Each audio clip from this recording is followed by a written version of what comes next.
dragii mei! Bine ați venit la Taroterapia! Astăzi vom face o citire interactivă.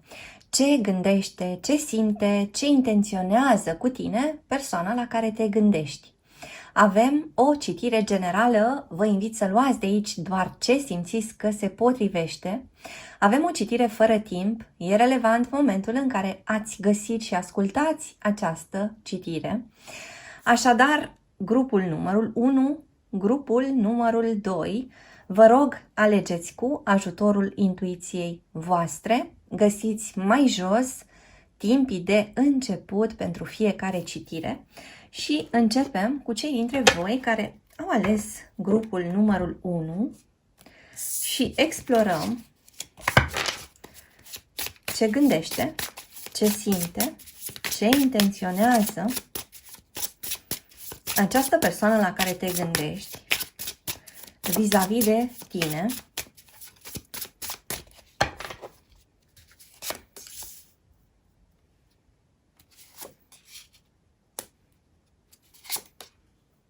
Și citirea se deschide cu două arcane majore. Avem aici o energie importantă. Avem aici această persoană care se gândește la o reparație sau la ceva ce urmează să se întâmple în perioada următoare între tine și el sau ea. Avem aici aceste două arcane majore care vorbesc despre o persoană care te idealizează. O persoană care se uită la tine cu multă admirație. O persoană care se gândește cum să-ți scrie ceva sau o persoană care recitește din mesajele tale sau mai simt o persoană care se uită foarte mult pe fotografiile tale. O persoană care îi place poza ta de profil sau o persoană care și-a fixat atenția asupra unei fotografii pe care tu i-ai trimis-o sau pe care această persoană a văzut-o undeva în mediul online. Vorbim aici despre cineva care îți atribuie niște calități extraordinare. Cineva care consideră că ar fi foarte greu să ajungă vreodată la nivelul tău. Avem aici două cărți ale feminității. Așadar, doamnelor, dacă aici vorbim despre un bărbat care se gândește la voi, acest bărbat este copleșit de imaginea voastră. Acest bărbat vede în voi o combinație foarte reușită între feminitatea foarte subtilă, inteligență, noblețe, spiritualitate, sinceritate, deschidere, combinată cu această imagine a femeii telurice, femeia foarte atrăgătoare, femeia care dăruiește foarte mult, care hrănește, care iubește, care îmbrățișează. Așadar, ceea ce simt aici este că această persoană este mișcată foarte puternic în interiorul său atunci când are imaginea ta în minte. Ce mai văd aici este că avem influența vărsătorului, a taurului și a balanței sau vorbim despre cineva într-un semn de aer care interacționează cu cineva dintr-un semn de apă. Această persoană simte că a ajuns din nou să trăiască întâlnindu-te. Această persoană consideră că tu ai o amprentă foarte importantă asupra vieții sale și asupra modului în care vede lucrurile. Cineva care te ține în minte cu foarte multă prețuire. Cineva care nu doar că te vede prin prisma calităților tale, dar simt de asemenea că îți adaugă o aură deosebită. N-am întâlnit niciodată pe cineva ca tine. Ești tot ceea ce îmi doream sau n-aș fi putut spera vreodată să am pe cineva ca tine. Și e interesant că, iată, În continuare, avem energia cuiva care călătorește prin condiții destul de nefavorabile sau cineva care se simte în pericol. Ceea ce văd aici se referă la o relație, o conexiune care este pusă într-o situație limită sau o conexiune care trece printr-o perioadă foarte, foarte dificilă. Această persoană care pare să se sperie cumva de măreția ta, această persoană care, văzându-te în toată această lumină, spuneam, idealizată, parcă nu reușește să ajungă la tine, de ca și cum încearcă și nu reușește să ajungă acolo unde ești tu. Fie că vorbim despre un loc anume, și aici s-ar putea să vorbim despre relații la distanță, fie că vorbim despre o poziționare socială, fie că vorbim despre nivelul de educație care este diferit între tine și această persoană, fie că vorbim despre aspecte materiale, financiare. Pare că această persoană, pe de o parte, simte că a avut parte de o lovitură norocoasă din partea destinului, de cealaltă parte simt că această persoană este înfricoșată de ceea ce ar trebui să facă pentru a ajunge acolo aproape de tine sau pentru a ajunge la nivelul tău, spuneam. Și iată, avem aici o călătorie. Acest avion s-ar putea să anunțe pentru unii dintre voi chiar o călătorie concretă. Cu avionul, cu trenul, cu mașina, cineva care vine către voi și cineva care, spuneam, în același timp totuși se pune într-o situație destul de riscantă. Haideți să vedem ce-i cu această situație riscantă. Cerem niște clarificări.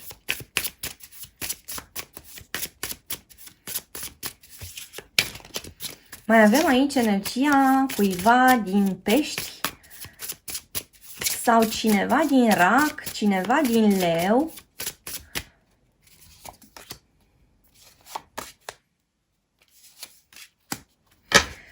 Iată, vorbim despre cineva care este atins cumva de mâna destinului sau cineva care este cumva la mâna sorții. Cineva care a avut parte de o întâlnire foarte norocoasă și cumva nu crede că acest lucru îi se întâmplă. Cineva care nu consideră că merită tot ceea ce îi poți oferi tu pentru că îi poți oferi din abundență. Cineva care nu a trăit o astfel de iubire înainte. Cineva care nu a avut parte de un tratament regesc.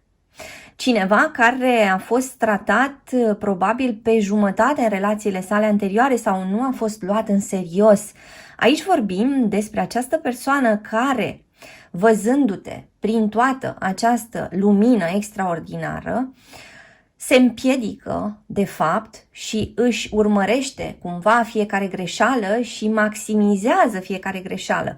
Este o persoană care tinde să saboteze povestea voastră pentru că simte că ceea ce se întâmplă este prea mult pentru el sau pentru ea.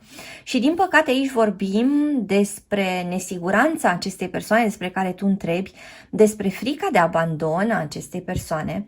Vorbim de asemenea despre o perspectivă destul de pesimistă în legătură cu reușita sa în general în relațiile sentimentale. Această persoană încearcă tot timpul să înțeleagă dacă ceea ce se întâmplă între voi este adevărat sau este doar un joc.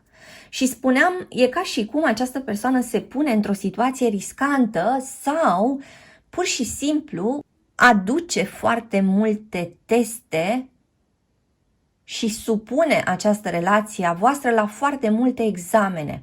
Această persoană nu are încredere că vei rămâne lângă el sau lângă ea.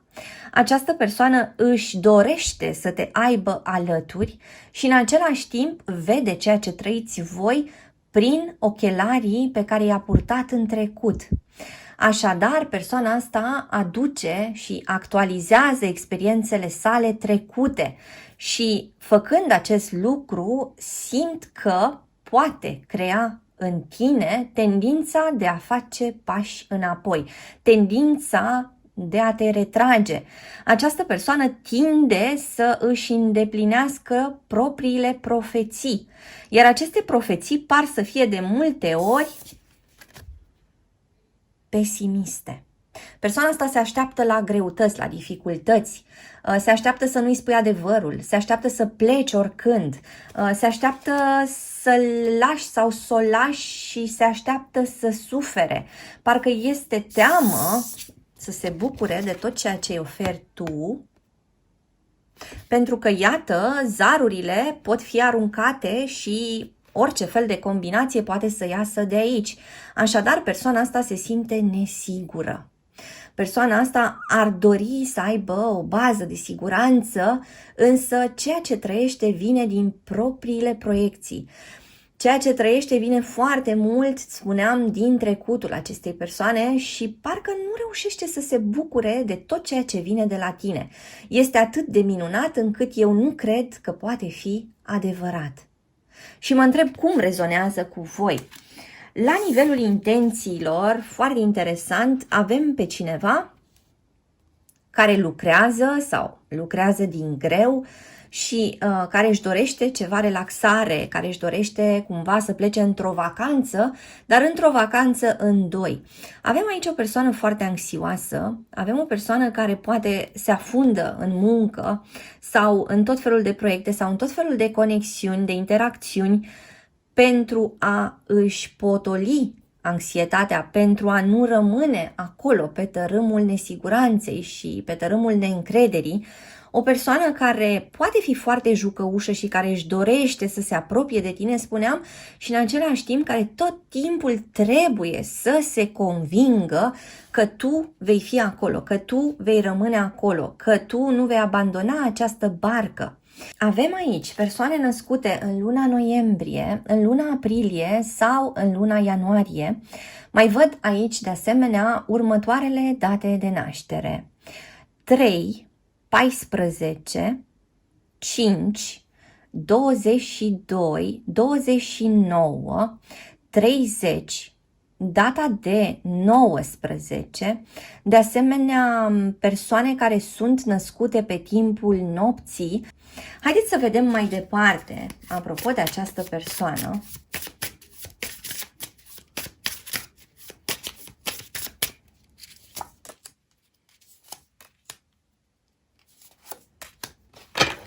Această persoană se pregătește de un soi de consiliu, de un soi de ședință, își pregătește un soi de discurs, parcă ar vrea să se lanseze într-o discuție importantă cu tine.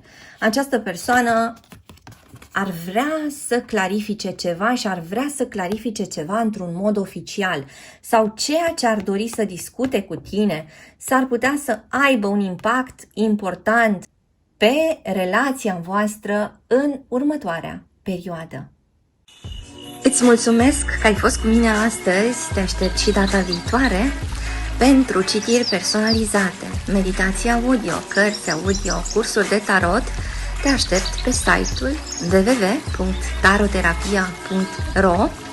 Abonează-te, dă un like și lasă un comentariu dacă ți-a plăcut acest video, iar până data viitoare să ai grijă de tine. Sunt aici cu cei dintre voi care au ales grupul 2.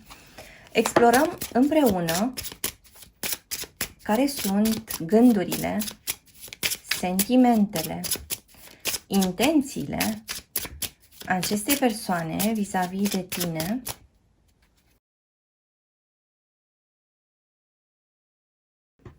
Și avem aici o persoană care se gândește non-stop la tine, o persoană căreia îi zboară gândul la tine atunci când lucrează, o persoană care chiar nu se poate concentra foarte bine la ceea ce face pentru că în gândul său apari tu.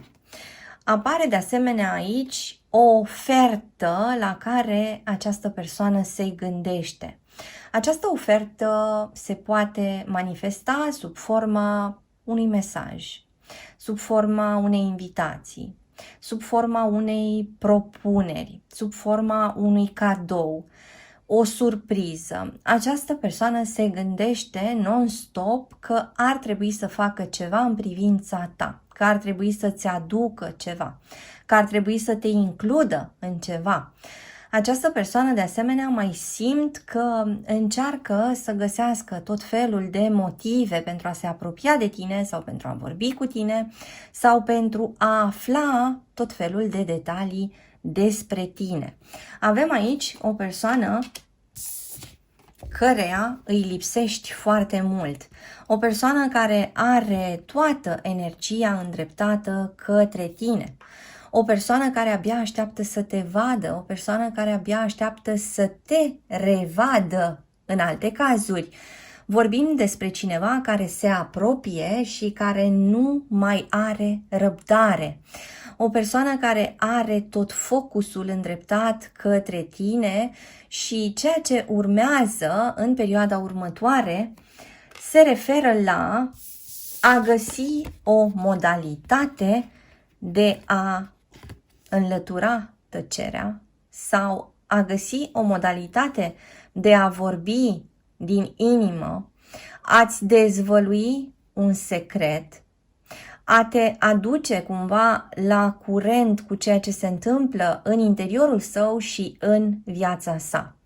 Ceea ce mai observ aici este că această persoană s-ar putea să se fi comportat într-un mod care ție, ascultătorule, ți-a adus foarte multă confuzie. Cred că a fost foarte dificil pentru tine, mai ales în ultima perioadă, să înțelegi ce vrea acest om de la tine. Fie ai pus o întrebare importantă și această persoană încă nu ți-a dat răspunsul, fie ai cerut o schimbare de comportament, de atitudine sau ai cerut o anumită hotărâre ca această persoană să ajungă la o anumită decizie și răspunsul încă nu a venit. Ceea ce pregătește această persoană este un răspuns, o clarificare. Trebuie să aducă adevărul la suprafață. Trebuie să scoată din adâncuri ceea ce nu fusese spus și trebuie să vorbească cu tine față în față. Este parte din planul său. Haideți să vedem puțin care este abordarea ta vis-a-vis de ceea ce ar veni de la această persoană.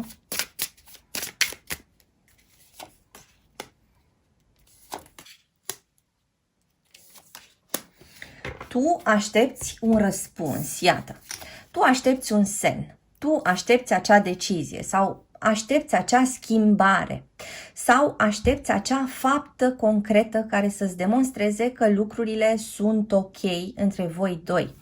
Dacă nu vine către tine ceea ce tu aștepți, opțiunea ta este să întorci spatele. E ca și cum soarele tău a devenit din ce în ce mai întunecat pe măsură ce a trecut timpul și pe măsură ce nu ai obținut ceea ce așteptai de la această persoană. De asemenea, cu acest 9 de monede, e posibil ca tu să fii comunicat acestei persoane că te simți foarte singur sau foarte singură, deși sunteți în doi. E posibil să-i fi spus acestei persoane că ceea ce aduce în relația voastră este insuficient și că tu te poți descurca singur sau singură.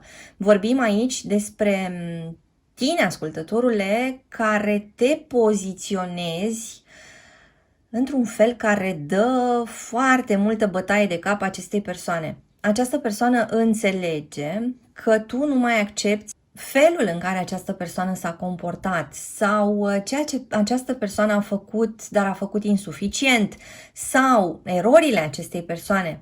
Și spuneam că avem aici, de fapt, un impact foarte puternic din partea ta pe această relație, tu având energia acestui 8 de cupe, adică la tine este cheia.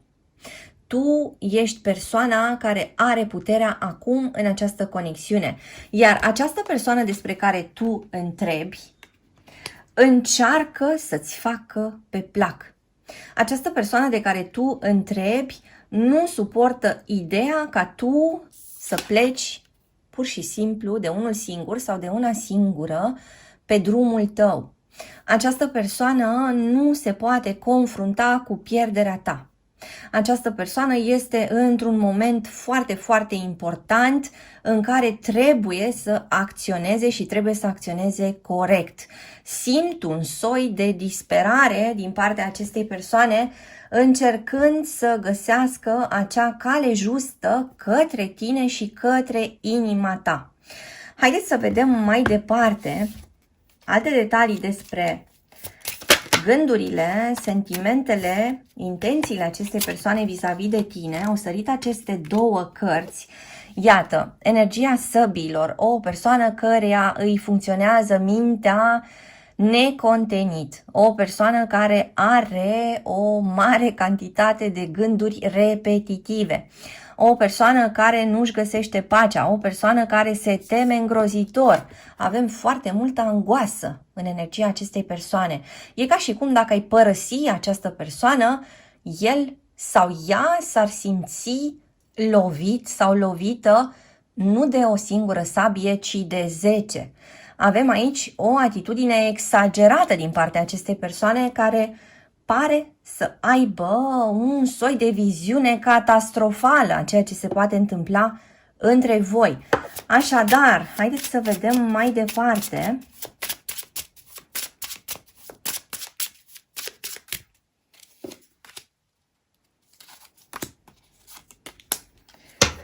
Vorbim aici despre semne de foc, berbec, leu sau săgetător, care pot interacționa cu alte semne de foc sau cu semne de aer, gemeni, balanță sau vărsător.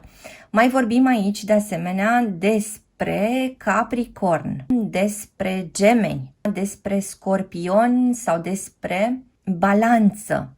Avem aici persoane care sunt născute pe 2, 12 ori 22, pe data de 17, pe 20, pe 30 sau pe 10, persoane care sunt născute pe data de 9, 29 sau 19 sau persoane care sunt născute în februarie, în aprilie, în luna iulie sau în luna septembrie, ori conexiuni care s-au format ori s-au finalizat într-una dintre aceste luni. Avem aici următoarele inițiale: litera I, litera D, litera N, litera E, mai avem de asemenea litera U sau litera V sau litera J. Așadar, vorbim aici despre o persoană care vine către tine cu disperare, o persoană care pune la cale tot felul de planuri, o persoană care vrea să te întâlnească, trebuie să-ți vorbească, trebuie să te includă cumva în planurile sale de viitor. Este o persoană care, iată, se uită către ceea ce urmează și nu acceptă, spuneam, un refuz din partea ta sau un abandon din partea ta. Este o persoană care își dorește să schimbe cursul poveștii voastre. Simt că este o persoană care, trecând prin aceste dificultăți, s-ar fi trezit din nou și ar fi avut parte după această trezire de o realitate complet diferită de ceea ce își imagina. Poate că această persoană și-a închipuit că vei rămâne mereu acolo. Poate că această persoană și-a închipuit că nu vei renunța prea ușor sau că ceea ce simți tu pentru el sau pentru ea este suficient de profund, astfel încât tu să fii acolo mereu și cam în orice fel de condiții. Așadar, ceea ce văd aici este că această persoană rămâne pe urmele tale, va încerca cel mai probabil tot felul de tactici și strategii în perioada următoare, îți va vorbi despre ceea ce are de gând cu tine pe termen scurt, pe termen mediu, pe termen lung, îți va da de înțeles că ești acolo prezent sau prezentă și, de asemenea, îți va mărturisi foarte, foarte sincer care sunt sentimentele sale pentru tine. Îți mulțumesc că ai fost cu mine astăzi, te aștept și data viitoare pentru citiri personalizate, meditații audio, cărți audio, cursuri de tarot. Te aștept pe site-ul www.taroterapia.ro. Abonează-te, dă un like și lasă un comentariu dacă ți-a plăcut acest video, iar până data viitoare să ai grijă de tine.